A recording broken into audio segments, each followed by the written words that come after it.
So the first one, Jay, you're going to have Joel, Hans, and B. Okay. And K Walk, you're going to have Hakeem, the Dream, Olajuwon. Oh, All right, so who wants to go first? Let's do a pretend coin flip. what are we K-Walk. arguing? Who's the better Yeah. center? Who's the better? Yeah, who's the better? Okay. Who's the better center? K Walk, you're gonna go first since you got the old guy. Okay, so we got Hakeem Dream Olajuwon, Your Honor, and here we got he's arguably the best center of all time. If you ask me, and I have him in my top five. I have him in my starting center. I have MJ, Magic, I have Pip, I have Kevin Garnett, and I have Hakeem Dream Olajuwon.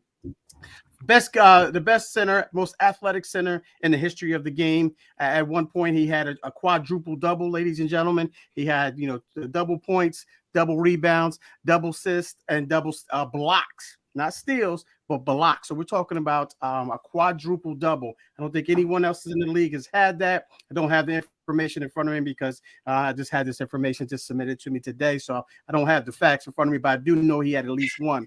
We're talking about, again, a guy that's Shaquille O'Neal, who's arguably the most dominant center in the league, stated that he was the most difficult center to go up against. And for Shaq to say that, and for Shaq and for Hakeem Olajuwon to give him the business, to spin around, the footwork, the fadeaway jump shots, and his defense as well. I mean, two-time defensive player of the year, I believe at least two-time defensive player of the year, MVP, two-time champion as well. So my case here, Your Honor, is Hakeem Dream Olajuwon.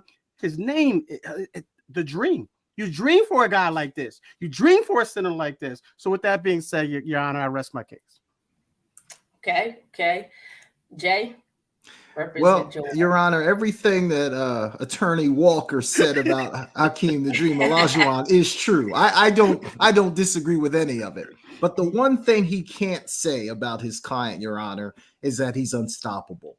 Joel Embiid, when on the floor, is the most unstoppable force maybe that the NBA has ever seen. He's 7'2", 270 pounds, and you cannot guard him. And I think that's what gives him the edge over the Dream. He's unguardable. If you give him the ball in the paint, he's going to score or get fouled. So I think both great players. I'm not here to take away anything from Kevin's client, but if you were starting a team, I would rather start with the guy who was unguardable and just physically dominant than the guy who's really skilled and a really great player, but couldn't really win until Michael Jordan retired, Your Honor. So I'm going to take Joel Embiid, and I hope you do too. And my client played in the center era. Joel Embiid doesn't play against a real true center. Hold him in contempt, Your Honor. Don't make me get the bailiff now. No. Wow. Jay, you sound really passionate about the most dominant. K-Walk, you did have some valid points as far as the Dream going up against Shaq. Shaq couldn't do anything. I'm gonna have to get a point to Jay only because I wonder why. It was the passion. It was the passion. Get a fair trial here. I demand a change of venue. I demand a change of venue. I can't get a fair try here. We got 2 more rounds. All right, guys. But just before I go to the second round, I want to let you guys know I did not give Jay and K-Walk these names prior, so they are literally coming off the top of their head, trying to remember what these players did. All right, next round. K-Walk, I'm going to give you Michael Jordan.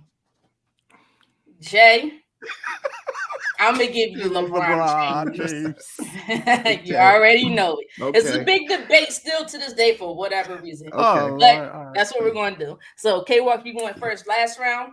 Jay, yeah. All right. Tell me about your client, LeBron. Your Honor, I take exception to the fact that you said there's still a debate going on for whatever reason. There is a reason that there's a debate going on.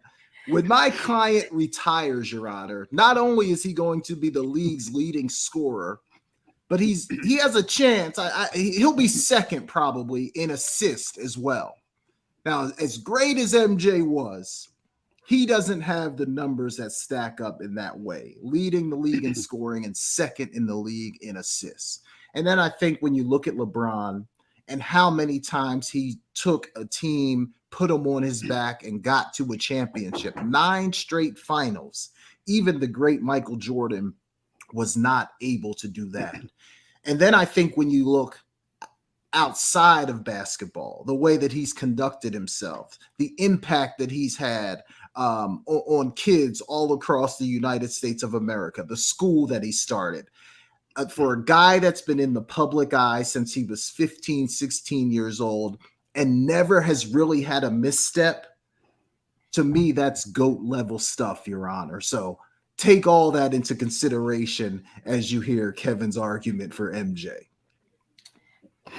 Some valid points there. K-Walk, represent MJ. Hey, Michael Jeffrey Jordan is, he's the GOAT in my opinion, due to the fact that, Jay mentioned all of the finals that LeBron went to. Mike went to 6, won 6, all 6. Never went to a game 7. Never lost a game 7, or never lost. He went to game 7 and against the Pacers in his last year, overcame that. MVP. One thing that LeBron doesn't have that Michael Jordan has is a defensive player of the year award. 1988, he's a rookie of the year, defensive player of the year, 5-time, 6-time NBA MVP. I mean, arguably, just to go down to, he has a national championship ring with the University of North Carolina Tar Heels, and Jay mentioned the business aspect of it or off court. Look at what MJ's doing. He started the Jordan brand. He's the owner of the Hornets right now.